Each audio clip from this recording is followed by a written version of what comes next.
పరిశుద్ధ ప్రభైన యేసుక్రీస్తు నామములో సత్యవాక్యము ప్రేక్షకులందరకు ప్రభుని క్రీస్తు నామములో మరోసారి వందనములో తెలియపరుచుకుంటూ,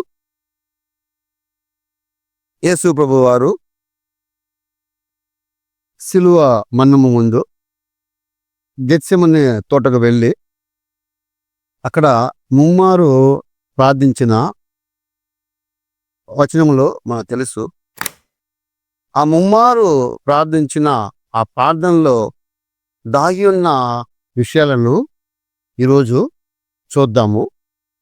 అలాంటి విషయంలో మత్తయి సువార్త 26వ అధ్యాయము 36వ వచనములో ఇలాగా చెప్పబడుతుంది. అంతటా యేసు వారితో కూడా గెత్సెమనే అనబడిన చోటికి వచ్చి, నేను అక్కడికి వెళ్ళి ప్రార్థన చేసి వచ్చే వరకు మీరిక్కడ కూర్చుండమని తన శిష్యులతో చెప్పి, అంటే యేసు తన శిష్యులతో గెత్సెమనేలో తోటకు వెళ్ళి, మీరు ఇక్కడే ఉండండి, నేను నా తండ్రికి ప్రార్థన చేసుకుని వస్తానని చెప్పి వెళ్ళినప్పుడు 3 సార్లు 3 times ప్రార్థన చేసిన సందర్భము మనకు తెలుసు. అది ఒక్కొక్క వచనంగా చదువుతాను, మీరు గమనించాలని కోరుచున్నాను. కొంత దూరము వెళ్ళి సాగిలపడి, నా తండ్రి, సాధ్యమైతే ఈ గిన్నె నా ఎద్దు నుండి తొలగి పోనిమ్ము, అయినను నా ఇష్ట ప్రకారము కాదు, నీ చిత్త ప్రకారమే కానిమ్మని ప్రార్థించిన విషయాన్ని ఇక్కడ మనము చూడగలుగుతాము. ఈ ప్రార్థన ముందు ఆయన 30వ వచనంలో దుఃఖపోటుకును చింత క్రాంతుడగుటకును మొదలు పెట్టాను. కాబట్టి యేసు మరణమునంతగా తన ప్రాణము బహు దుఃఖములో మునిగి ఉన్నది. కాబట్టి మీరు ఇక్కడ నిలిచి నాతో కూడా మెలుక ఉండని చెప్పి, తను నీ చిత్తమైతే ఈ గిన్నె తొలగించమన్నప్పుడు అది ఎంత వేదన, ఎంత బాధకరమైన విషయాన్ని యేసుబాబు తెలుసు. ఆ సిలువ మరణము తెలుసు, ఆ కోడ దెబ్బలు తెలుసు, ఆ బల్లెపు పోటు తెలుసు. కానీ దాని నిమిత్తము ఆయన చెమట కాచాడా? దాని నిమిత్తము ఆయన చెమట రక్త బిందుల వలె కారిందా? ఆ విషయాన్ని ఈరోజు మనము గమనిస్తున్నాం. ఆయన దేవుని కుమారుడు, సజీవుడైన దేవుని కుమారుడు. ఆయన తెలుసు. కానీ కొట్టబోయే దెబ్బల కొరకో, లేదా గుచ్చబడే ఆ బల్లి పోటు కొరకో ఆయన అంతగా చింతాకాంతుడయ్యి దుఃఖపడ్డా అనే విషయాన్ని మనము చూడబోతున్నాం. 40వ వచనమండి. ఆయన మరలా శిష్యులకు వచ్చి, వారు నిద్రను చూచి, ఒక గడియను నాతో కూడా మేలుకుండలేరా? 41. మీరు శోధనలో ప్రవేశకున్నట్లు మెలకుగా ఉండి ప్రార్థనము చేయుడి, ఆత్మ సిద్ధమే కానీ శరీరము బలహీనమని పేతురుతో చెప్పాను. ఎందుకు చెప్పాడు? వాళ్ళు బహుదూరం నుండి ప్రయాణం వచ్చినారు, అలసిపోయి ఉన్నారు. ఆత్మ సిద్ధం ఉంది, కానీ శరీరం బలహీనత కదా. 1 మైలు 2 మైల్లో 10 మైళ్ళు నడిస్తే అలస వస్తుంది కదా. ఆ అలసట్లో వారు నిద్రిస్తున్నారు. కానీ దేవునికి మొరపెట్టాల్సిన మొర యేసు తీస్తూ అక్కడ జరగాలి కాబట్టి ఆయన మెలుకుతో ఉన్నాడు. రైట్. తర్వాత ఇప్పుడు 42లో మరలా 2వ మారు వెళ్ళి, మొదట వెళ్ళి నీ చిత్తమైతే ఈ గిన్నె తొలగించిన ప్రార్థన చేశాడు. 2వ మారు వెళ్ళి, నా తండ్రి, నేను దీనిని త్రాగితే గాని ఇది నా ఎద్దు నుండి తొలగిపోవట సాధ్యం కానిలా మరలా అంటున్నాడు, నీ చిత్తమే సిద్ధించును గాక అని ప్రార్థించాడు. ఇది 2వ మారు ప్రార్థన. గమనిద్దాం. 43వ వచనము. తిరిగి వచ్చి మరలా వారు నిద్రించుట చూచెను, ఏవైనగా వారి కన్నులు బాణముగా ఉండెను. అంటే తిరిగి వచ్చాడు, మన శిష్యులు చూసినాడు, వాళ్ళు బలహీనం కాబట్టి వాళ్ళ కన్నులు వేయబడి నిద్రిస్తున్నారు. ఎందుకంటే కాలి నడక ప్రయాణం వచ్చినారు, అలసటలో ఉన్నారు. నిద్రిస్తున్నారు తెలుస్తుంది. అయితే ఒక గడి అయినా ప్రార్థన చేయలేరా అంటే ప్రార్థనకున్న ప్రాముఖ్యత యేసుకు తెలుసు. ప్రార్థనలో ఉన్న శక్తి యేసుకు తెలుసు. ప్రార్థన ద్వారానే ఆయన అనేక జయించాడు. విసుగక ప్రార్థించమని లూకాసు వార్త 18వ వచనం చదువుకుంటాము. విసుగగా ప్రార్థన చేయాలంట.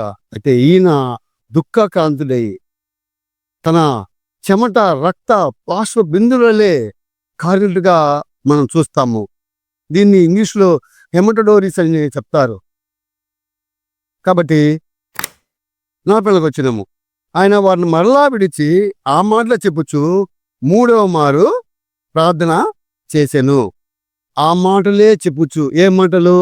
తండ్రి నీ చిత్తమైతే ఈ గిన్నె తొలగించని, నీ చిత్తము సిద్ధించుగాకని మరలా ఆ మాటలే చెప్పి 3వ మారు ప్రార్థించాడు అనే విషయాన్ని ఇక్కడ మనము చూద్దాము. తర్వాత ఏం జరిగిందో అందరూ తెలుసు. పాపల చేతికి అప్పగించబడినాడు.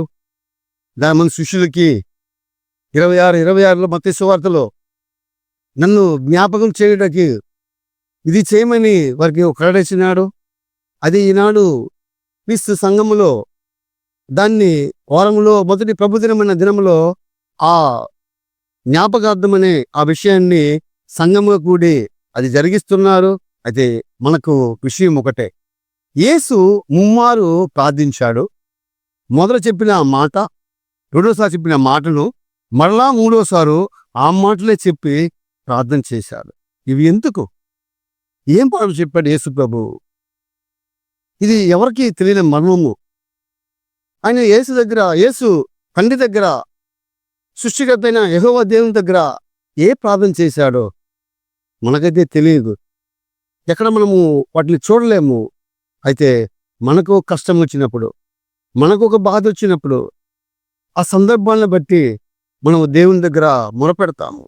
ఆ మొరలో క్రీస్తు నామము ద్వారా మా పాపములను క్షమించమని మనము ప్రార్థన చేస్తాం కదా, మన అవసరాలను బట్టి, మన కష్ట బాధలను బట్టి. అయితే మనకొచ్చే కష్టము యేసు శిలువ మరణమయ్యేంత కష్టాలు కాదు, తప్పించుకునే మార్గాలుగానే మనకు దయచేసిన దేవుడు. అయితే యేసు చేసిన ఆ మొదటి ప్రార్థన, ఆ రెండవ ప్రార్థన ఏంటి? ప్రభు చిత్తం ఏంది? దేవు చిత్తం ఏంది? ఆ చిత్తము సిద్ధించుకోవాలని చెప్పిన ప్రార్థన ఏంటి అని ఒక్కసారి మనము లేవి కాండము 16వ అధ్యాయం వెళ్ళామంటే అక్కడ ఒక ప్రార్థన ఉందండి. ఒకవేళ అలాంటి ప్రార్థన యేసు చేసి ఉంటాడా? లేఖనాలనే మనము పరిశీలిద్దాము. ఎందుకంటే ఒక బలికి ముందు ఏం జరుగుతుందో చూద్దాము. పాపాల నిమిత్తము, సర్వలోక పాపముల నిమిత్తమును ఆ బలి ఇవ్వబోతున్న యేసుక్రీస్తు ఆ దుఃఖముతో ఆ చింతగా అందరూ ఏం ప్రార్థన చేసి ఉంటాడో ఒకసారి గమనిద్దామా. లేవి కాండము 16వ అధ్యాయంలో మనము ఇలాగా చదువుకుంటాము. ఇది అందరకు తెలిసిన విషయము. అహరోను కుమారులు అగ్ని చేత దహించబడినారు. దాని తర్వాత పౌలుకు నియమించిన ఒక కట్టడను మనము చదువుకుందాము. లేవి కాండము 16వ అధ్యాయము 6వ వచనము. అహరోను తన కొరకు పాప పరిహార్థ బలిగా ఒక కోడెను అర్పించి తన నిమిత్తమును తన ఇంటి వారి నిమిత్తమును ప్రాయశ్చిత్తము చేసి 7వ వచనమండి. ఆ 2 మేకపిల్లలను తీసుకుని వచ్చి ప్రత్యక్షపు గుడారం యొక్క ద్వారం వద్ద యెహోవా సన్నిధిని వాటిని ఉంచవలెనని చెప్పాడు. ఏం చెప్పాడు అక్కడ? తన కొరకు, తన ఇంటి వారి కొరకు ఏం చెల్లించాలంట? పాప పరిహార్థ బలి చెల్లించాల, ప్రాయచిత్తం చెల్లించాల. ఆ ప్రాయచిత్తము చెల్లించేటప్పుడు 11వ వచనమండి. లేవి కాండము 16వ అధ్యాయము 11వ వచనమండి.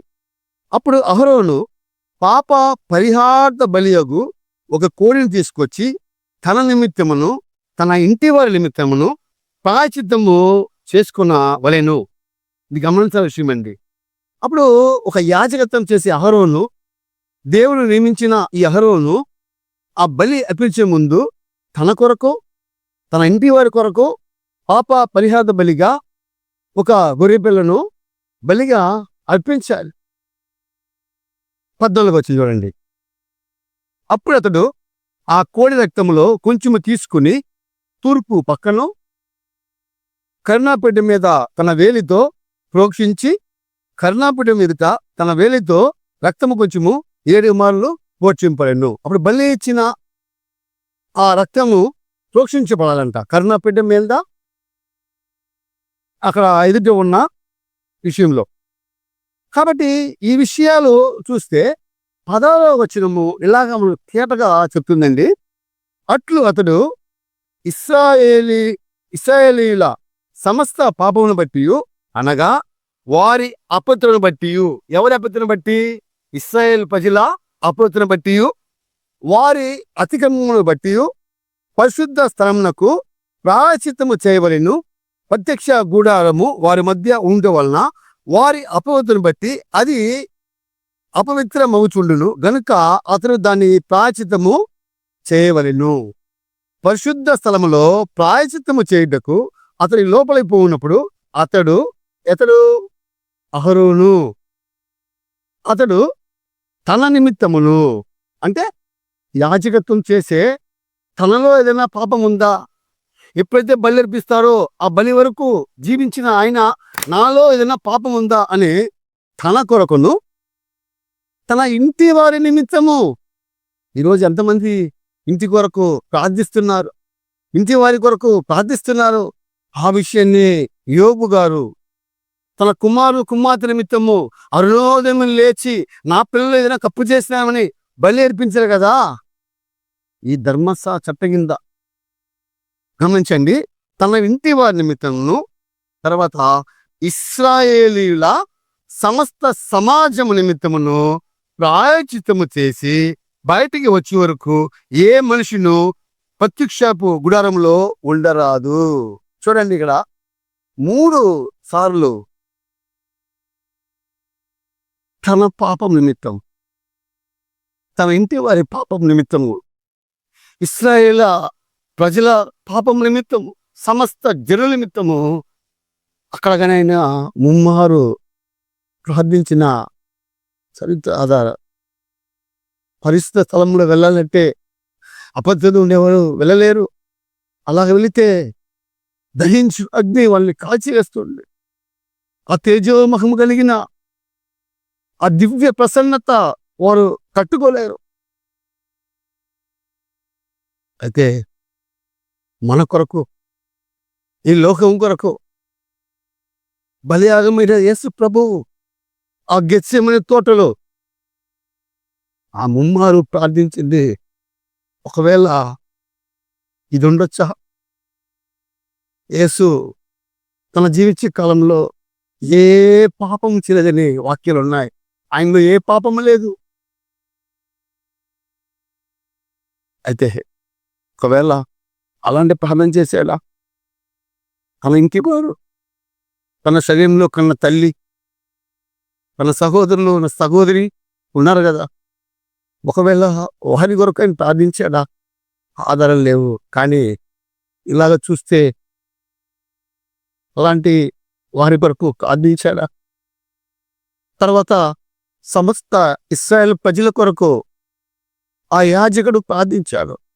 మనకు ప్రధాన యాజకుడైన ఈ యాజకుడు ఒకవేళ ఇశ్రాయేలు ప్రజల కొరకు, ఈ లోకంలో సృష్టించబడిన ప్రతి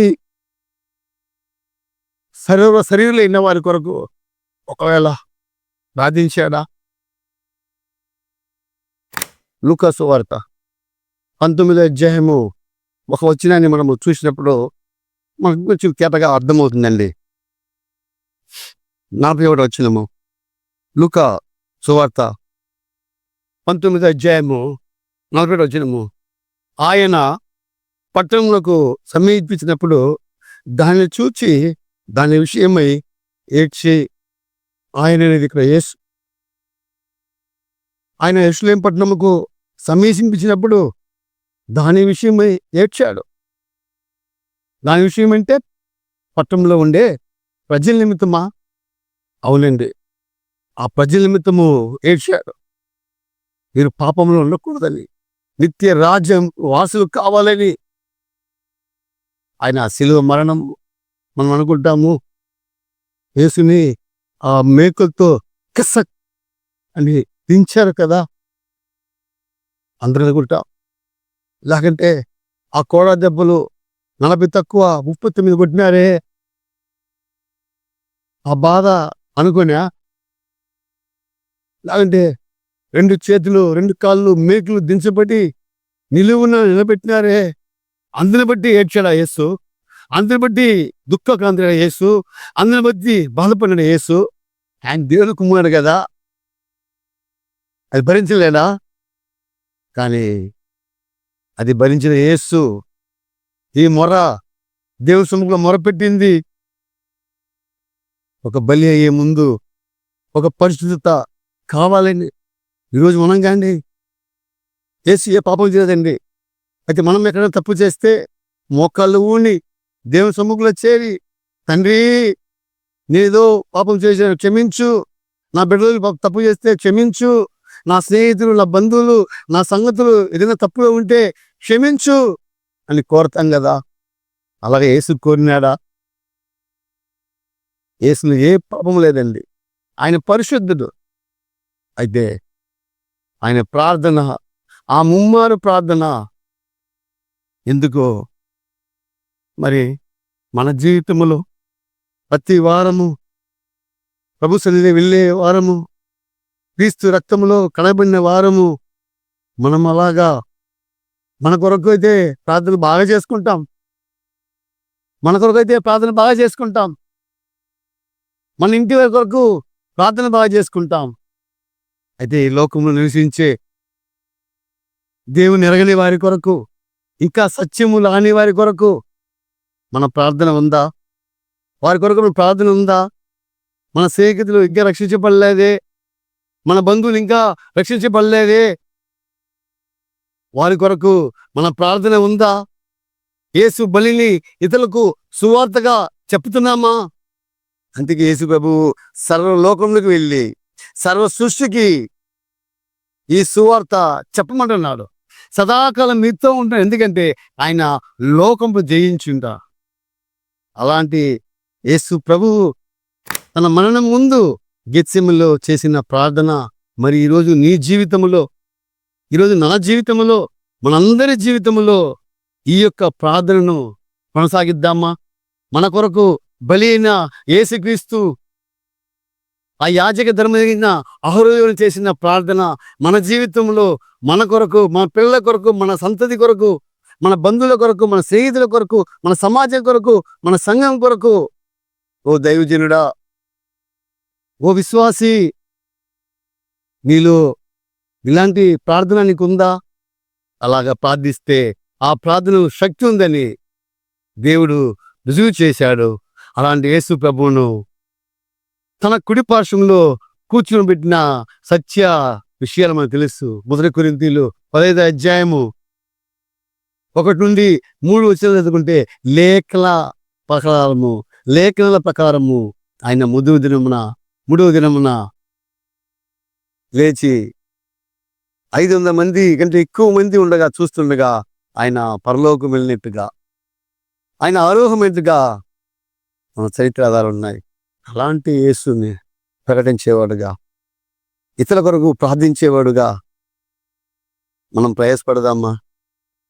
ఈ అవకాశం కలిగించిన ఈ సత్యవాక్య ప్రేక్షకులకును, ఈ వినందరికను ఈ లెసన్ చాలా ప్రాముఖ్యంగా ఉంటుంది. కాబట్టి మన కొరకు మాత్రం కాదు, మన ఇంటి వారి కొరకు మాత్రం కాదు, అందరి కొరకు ప్రార్థించే ఆ ప్రార్థన శక్తి నువ్వు పొందుకోవాలంటే ఇలాంటి మాటలు వినాలని కోరుచు ఈ అవకాశం కలిగించిన వారికి ప్రభువు యేసు క్రీస్తు నామములో నా హృదయపూర్వకమైన వందనములను తెలియపరుచుకుంటున్నాను. వందనము.